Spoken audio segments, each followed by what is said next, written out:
नमस्कार, मैं हूं अंकुर और आप देख रहे हैं सत्य हिंदी का न्यूज बुलेटिन। एक नजर अब तक की सुर्खियों पर।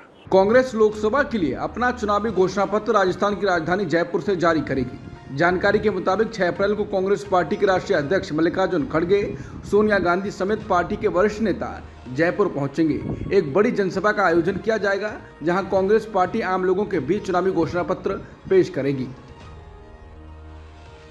आदर्श आचार संहिता उल्लंघन को लेकर राजनांदगांव लोकसभा प्रत्याशी भूपेश बघेल के खिलाफ शिकायत की गई है। भूपेश बघेल पर भारत निर्वाचन आयोग के खिलाफ भड़काऊ बयान देने और नामांकन दाखिल करने के लिए लोगों को अनुचित रूप से उकसाने का आरोप है। दुर्ग जिला भाजपा के उपाध्यक्ष राजेंद्र पाध्ये ने इसकी शिकायत चुनाव आयोग से की है। दरअसल भूपेश बघेल ने कार्यकर्ताओं से कहा था कि अगर राजनांदगांव लोकसभा क्षेत्र से 375 से अधिक कैंडिडेट होंगे तो निर्वाचन आयोग को राजनांदगांव में बैलेट पेपर से मतदान कराना होगा। इसलिए पाटन क्षेत्र के कार्यकर्ता अधिक से अधिक संख्या में राजनांदगांव लोकसभा क्षेत्र में जाकर नामांकन दाखिल करें। देश के पूर्व सॉलिसिटर जनरल हरीश साल्वे समेत 500 से ज्यादा वरिष्ठ वकीलों ने chief justice of India D.Y.. Chandrachud को चिट्ठी लिखी है। इसमें कहा गया है कि न्यायपालिका खतरे में है और इसे राजनीतिक और व्यावसायिक दबाव से बचाना होगा। वकीलों ने लिखा कि न्यायिक अखंडता को कमजोर करने की कोशिश की जा रही है। हम वो लोग हैं जो कानून को कायम रखने के लिए काम करते हैं। हमारा ये मानना है कि हमें अदालतों के लिए खड़ा होना होगा। अब साथ आने और आवाज उठाने का वक्त है। उनके खिलाफ बोलने का वक्त है जो छिपकर वार कर रहे हैं। हमें निश्चित करना होगा कि अदालतें लोकतंत्र का स्तंभ बनी रहें। इन सोचे समझे हमलों का उन पर कोई असर न पड़े। करीब 600 वकीलों ने सीजीआई को चिट्ठी लिखी है और कहा है कि न्यायपालिका खतरे में है और इसे राजनीतिक और व्यावसायिक दबाव से बचाना होगा। पीएम मोदी ने भी वकीलों की चिट्ठी को रीट्वीट किया है और कांग्रेस पर निशाना साधा है। पीएम मोदी ने कहा कि दूसरों को डराना धमकाना कांग्रेस की पुरानी संस्कृति है। 5 दशक पहले ही उन्होंने कमिटेड जुडिशरी का आह्वान किया था। वो बेशर्मी से अपने स्वार्थों के लिए दूसरों से प्रतिबद्धता चाहते हैं, लेकिन राष्ट्र के प्रति किसी भी प्रतिबद्धता से बचते हैं। कोई आश्चर्य नहीं कि 140 करोड़ भारतीय उन्हें अस्वीकार कर रहे हैं। CGI D.Y.. चंद्रचूड़ को 600 वकीलों की एक चिट्ठी मिली, जहां पर कहा गया कि एक तरफ से दबाव बनाया जा रहा है। इस चिट्ठी पर प्रधानमंत्री मोदी ने कांग्रेस को घेरने का काम किया। अब कांग्रेस नेता जयराम रमेश ने पीएम मोदी को घेरा है। जयराम रमेश ने कहा कि न्यायपालिका की रक्षा के नाम पर न्यायपालिका पर हमले की साजिश रचने में प्रधानमंत्री के बेशरम पाखंड की पराकाष्ठा है। हाल के सप्ताहों में सुप्रीम कोर्ट ने उन्हें कई झटके दिए हैं। चुनावी बॉन्ड योजना तो इसका एक उदाहरण है। उन्होंने कहा कि प्रधानमंत्री ने एमएसपी को कानूनी गारंटी देने के बजाय भ्रष्टाचार को कानूनी गारंटी दी है। पिछले 10 वर्षों में प्रधानमंत्री ने जो कुछ भी किया है वो बांटना, विकृत करना, ध्यान भटकाना और बदनाम करना है। 140 करोड़ भारतीय उन्हें जल्द ही करारा जवाब देने का इंतजार कर रहे हैं। पीएम मोदी ने सीजीआई को वकीलों द्वारा लिखी गई चिट्ठी को रीट्वीट किया है और कांग्रेस पर हमला बोला। वहीं पीएम मोदी के ट्वीट पर वरिष्ठ वकील प्रशांत भूषण ने निशाना साधा है। उन्होंने कहा कि सरकार के पसंदीदा वकील साल्वे ने चुनावी बॉन्ड की रिश्वतखोरी और जबरन वसूली के विवरण को उजागर होने से रोकने की बहुत कोशिश की। टैक्स हेवन में उनके खातों का खुलासा पनामा और पेंडोरा पेपर से हुआ था। अब वो 600 गैर वर्णित वकीलों के एक समूह का नेतृत्व कर रहे हैं, जो सीजीआई को सख्त आदेशों से पीछे हटने के लिए प्रभावित करने की कोशिश कर रहे हैं। इनमें से कितने बॉन्ड दाता साल्वे के ग्राहक हैं? आश्चर्य की बात है कि मोदी इस पत्र के समर्थन में ट्वीट करते हैं। केंद्रीय वित्त मंत्री निर्मला सीतारमण ने चुनाव लड़ने से मना कर दिया है। कारण बताया है कि उनके पास चुनाव लड़ने के लिए पैसे नहीं है। इस पर कांग्रेस नेता पवन खेड़ा ने तंज कसा है और कहा है कि जब कांग्रेस की सरकार थी तो चाय बनाने वाले भी चुनाव लड़ पाते थे।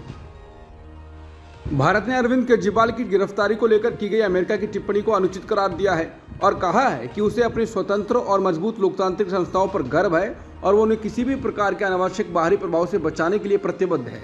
भारतीय विदेश विभाग के प्रवक्ता रणधीर जायसवाल ने साप्ताहिक प्रेस वार्ता के दौरान वॉशिंगटन की टिप्पणी को लेकर नई दिल्ली के रुख के बारे में पूछे जाने पर यह प्रतिक्रिया व्यक्त की। दिल्ली हाईकोर्ट ने शराब नीति मामले में ईडी द्वारा गिरफ्तार किए गए अरविंद केजरीवाल को दिल्ली के मुख्यमंत्री पद से हटाने की मांग वाली जनहित याचिका खारिज कर दी। हाईकोर्ट की बेंच ने कहा कि याचिकाकर्ता कानून में कोई भी बाधा दिखाने में विफल रहा जो गिरफ्तार सीएम को पद से संभालने से रोकता है।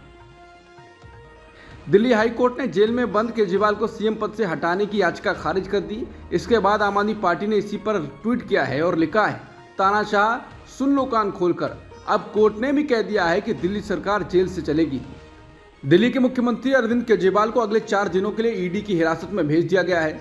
कथित शराब नीति घोटाले के सिलसिले में 15 मार्च को गिरफ्तारी के बाद केजरीवाल वर्तमान में ईडी के दिल्ली कार्यालय की हवालात में हैं। केजरीवाल को इससे पहले राउज एवेन्यू कोर्ट में पेश किया गया, जहां उन्होंने अपनी बात रखी। कोर्ट ने उस समय अपना फैसला सुरक्षित रख लिया था, जिसे उसने शाम 4 बजे सुनाया। आज अरविंद केजरीवाल ने कोर्ट रूम में आते ही संबोधित करना शुरू कर दिया। उन्होंने सत्तारूढ़ बीजेपी पर उन्हें कुचलने की कोशिश करने का आरोप लगाया। केजरीवाल के इस तरह के संबोधन का व्यापक असर होने की संभावना है, क्योंकि सब कुछ लाइव स्ट्रीम हो रहा था। केजरीवाल ने कोर्ट रूम में सवाल किया, अगर 100 करोड़ का घोटाला है तो पैसा कहां है? केजरीवाल ने यह भी कहा कि ईडी को फर्जी मामला बनाने का काम सौंपा गया था, ताकि बीजेपी को जबरन वसूली रैकेट चलाने की अनुमति मिल सके। दरअसल ये लोग पैसा इकट्ठा कर रहे हैं। दिल्ली के सीएम ने कोर्ट से पूछा, मुझे गिरफ्तार किया गया था, लेकिन किसी भी अदालत ने मुझे दोषी साबित नहीं किया।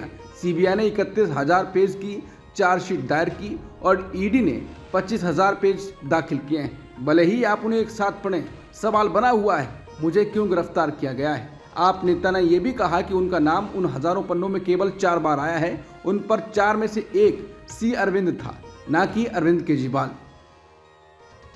अदालत से निकलते हुए जब केजरीवाल से पूछा गया कि एलजी साहब कह रहे हैं कि जेल से सरकार नहीं चलेगी, इस पर केजरीवाल ने कहा कि यह राजनीतिक षड्यंत्र है, जनता इसका जवाब देगी। अरविंद केजरीवाल की पेशी के दौरान अदालत पहुंची उनकी पत्नी सुनीता केजरीवाल ने पत्रकारों को बताया कि उनकी सेहत ठीक नहीं है। उन्होंने कहा कि आपके सीएम को बहुत तंग किया जा रहा है, बहुत परेशान किया जा रहा है, जनता जवाब देगी। महाराष्ट्र के सीएम एकनाथ शिंदे की पार्टी शिवसेना ने 8 लोकसभा सीटों पर उम्मीदवार का ऐलान कर दिया है। 8 में से 7 सीट ऐसी हैं जिस पर मौजूदा सांसदों को दोबारा टिकट दिया गया है। केवल रामटेक सीट पर नया प्रत्याशी बनाया गया है।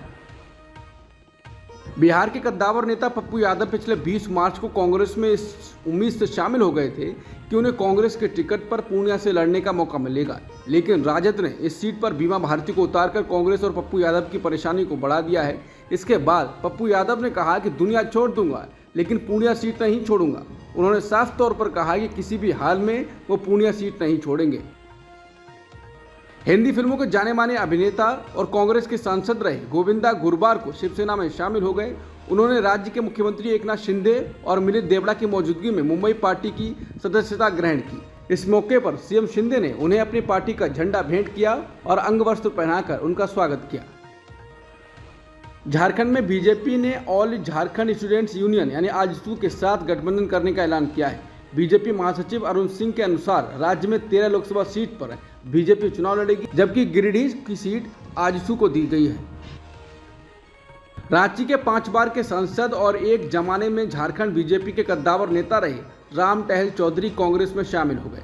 बड़ी बात यह रही कि राम टहल चौधरी को उनके राजनीतिक प्रतिद्वंदी रहे पूर्व केंद्रीय मंत्री सुबोध कांत सहाय की मौजूदगी में दिल्ली स्थित कांग्रेस मुख्यालय में पार्टी में शामिल कराया गया।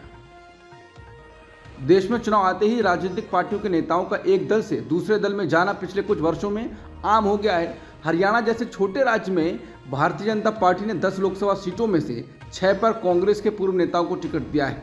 इनमें भी नवीन जिंदल और रणजीत सिंह चौटाला टिकट मिलने से कुछ देर पहले ही भाजपा में शामिल हुए थे।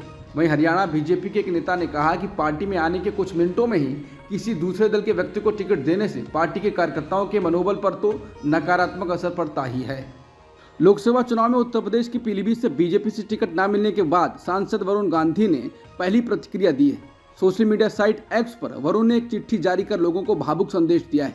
वरुण ने चिट्ठी में लिखा है, आज जब मैं ये पत्र लिख रहा हूँ तो अनगिनत यादों ने मुझे भावुक कर दिया है। मुझे वो 3 साल का छोटा सा बच्चा याद आ रहा है जो अपनी माँ की उंगली पकड़कर 1983 में पहली बार पीलीभीत आया था। उसे कहाँ पता था कि एक दिन ये धरती उसकी कर्मभूमि और यहाँ के लोग उसका परिवार बन जाएंगे। सांसद ने लिखा कि एक सांसद के तौर पर मेरा कार्यकाल भले समाप्त हो रहा हो, पर पीलीभीत से मेरा रिश्ता अंतिम सांस तक खत्म नहीं हो सकता। सांसद के रूप में नहीं तो बेटे के तौर पर सही, मैं आजीवन आपकी सेवा के लिए प्रतिबद्ध हूँ और मेरे दरवाजे आपके लिए हमेशा पहले जैसे खुले रहेंगे। शिवसेना के उद्धव बालासाहेब ठाकरे गुट ने कल यानी बुधवार को लोकसभा चुनाव के लिए अपने 17 उम्मीदवारों की घोषणा की थी। इस सूची के सार्वजनिक होने के बाद से महाराष्ट्र में विपक्षी पार्टियों के गठबंधन महाविकास आघाड़ी में असहजता नजर आ रही है। गठबंधन की सहयोगी पार्टी कांग्रेस ने सार्वजनिक तौर पर शिवसेना यूबीटी की 3 सीटों को लेकर नाराजगी जताई है। पार्टी ने शिवसेना से इन तीनों सीटों के उम्मीदवारों को बदलने की भी अपील की है। पार्टी का कहना है कि इन 3 सीटों के उम्मीदवारों को लेकर उनके बीच बातचीत चल रही थी। ये 3 सीटें हैं सांगली, मुंबई नॉर्थ वेस्ट और मुंबई साउथ सेंट्रल। पश्चिम बंगाल में भाजपा नेता दिलीप घोष की मुश्किलें बढ़ती हुई नजर आ रही हैं। ममता बनर्जी के खिलाफ आपत्तिजनक टिप्पणी मामले में उनके खिलाफ एफआईआर दर्ज कर ली गई है। दिलीप घोष का एक वीडियो वायरल हुआ था। इसमें वो ममता बनर्जी के पिता को लेकर सवाल उठा रहे हैं। कह रहे हैं कि ममता तय करें कि वो किसकी बेटी हैं। विदेशी मुद्रा मामले में टीएमसी नेता महुआ आज ईडी के सामने पेश नहीं होंगी। जांच एजेंसी ने उनके विदेशी मुद्रा मामले में समन भेजा था। वो ईडी के सामने हाजिर न होकर अपने निर्वाचन क्षेत्र कृष्णानगर में चुनाव प्रचार करने जा रही हैं। पूर्व सांसद ने केंद्रीय जांच एजेंसी को अपने फैसले के बारे में बता दिया है और लोकसभा चुनाव पूरा होने तक उन्हें न बुलाने को कहा है। ईडी ने टीएमसी नेता महुआ मोइत्रा को आज पूछताछ के लिए बुलाया था। पूर्व आईपीएस अधिकारी संजीव भट्ट को 20 साल जेल की सजा सुनाई गई है। गुजरात की अदालत ने वकील को फंसाने के लिए ड्रग्स प्लांट करने के मामले में सजा का ऐलान किया है। आपराधिक मामले में संजीव भट्ट की ये दूसरी दोषी सिद्धि है। उन्हें 2019 में जामनगर अदालत द्वारा हिरासत में मौत के मामले में दोषी बताया गया था। भारतीय विदेश मंत्री एस जयशंकर ने कहा है कि इजराइल फलस्तीन के बीच जारी संघर्ष में जो भी हुआ, सही या गलत हो, तथ्य यही है कि फलस्तीनियों को उनके हक और मातृभूमि से वंचित रखा गया है। उन्होंने कहा कि 7 अक्टूबर को जो हुआ वो एक आतंकवादी हमला था। दूसरी ओर निर्दोष नागरिकों की मौत को भी कोई बर्दाश्त नहीं करेगा। जवाबी कार्रवाई करने को आप सही ठहरा सकते हैं, लेकिन कार्रवाई का ये तरीका नहीं हो सकता। जवाबी कार्रवाई अंतर्राष्ट्रीय मानवीय कानून के तहत ही की जानी चाहिए। अब तक की सुर्खियों में इतना ही। बाकी खबरों के लिए बने रहिए सत्यहिंदी.com के साथ।